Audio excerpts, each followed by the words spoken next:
আমাদের ভাসান অ্যান্ড আমি এখন রেডি হব অ্যান্ড সকাল থেকে করিনি যেহেতু ভাসান তাই বেশি করিনি।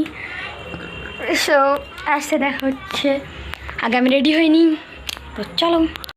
এই যে একটু আমরা রেডি হয়ে দেখাই তো যাচ্ছে না, দেখা যাচ্ছে এটা ইউটিউবার, আমি ইউটিউবার আর সবকটা এসে বসে আছে। মামি আমার দিদুন, এই যে আমাদের সুন্দরী, আর এই যে আমাদেরও সুন্দরী, কতগুলো সুন্দরী, আর এই যে সিজা সুন্দরী।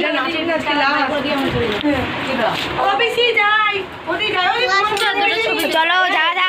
দেখো আমাদের সামনে ভাসান গাড়ি চলে আসছে, তো তারপরে আমরা চলে গেলাম ডেগের মাঝে। এই যে আমার বড় মা, এনারও কিন্তু একটা ইউটিউব চ্যানেল আছে সুলতা লাইফস্টাইল বলে। অ্যান্ড তোমাদের সবাইকে বলে দিই, আমি কিন্তু ভাসান নিয়ে একটা কমেডি ভিডিও বানিয়েছি। এটা আমার ফার্স্ট আমার চ্যানেলে কমেডি ভিডিও, তো কোনো ভুল ত্রুটি হলে সবাই মাফ করে দিও।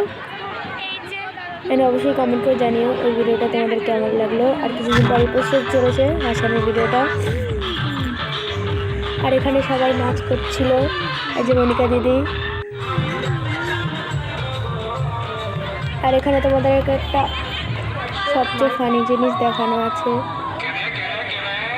এই দেখো ওষুধকে চশমা পরিয়ে রেখেছে। তোমরা ভিডিওটা পজ করে দেখো। তারপরে আমি বসে পড়লাম। অ্যান্ড কাল 10 মিনিট ভিডিওটাও ঠিকই বলেছি, কারণ আমরা পুরো 2:30টার সময় বাড়িতে ফিরেছিলাম।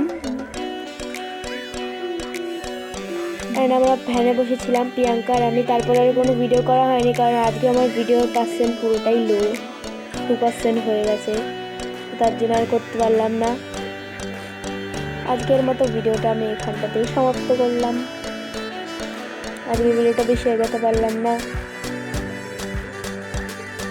কিন্তু যখন আমরা গঙ্গার একদম লাস্টে পৌঁছে গেছিলাম তখন গাড়ি পুরো ঠাকুরের গাড়ি পুরো হঠাৎ করে চলে যাচ্ছিল। অ্যান্ড তখন মনকে একটা কথা বলে বোঝাচ্ছিলাম যে আসছে বছর আবার হবে।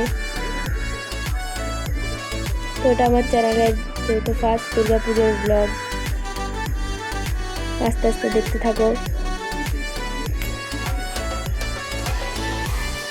আশা করছি পরের বছর আরও ভালো দুর্গাপুজো হবে।